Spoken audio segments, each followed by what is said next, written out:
Assalamu alaikum. Today's lesson: The Wild Boar and the Fox. Once a day, a wild boar was sharpening his tusks against the bark of a tree. He was doing it very carefully. There lived a fox in the same forest.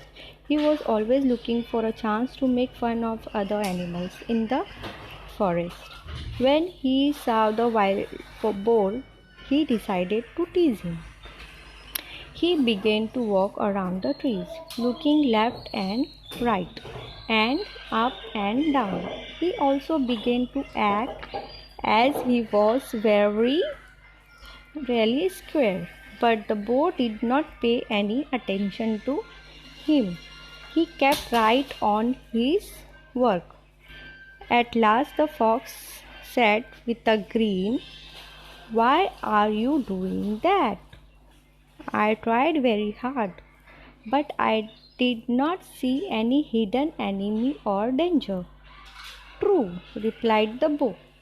"Just now there may not be any danger, but when it really comes, there won't be any time to sharpen my tusk.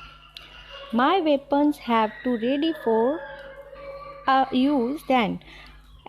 If I am not ready, I will have to suffer."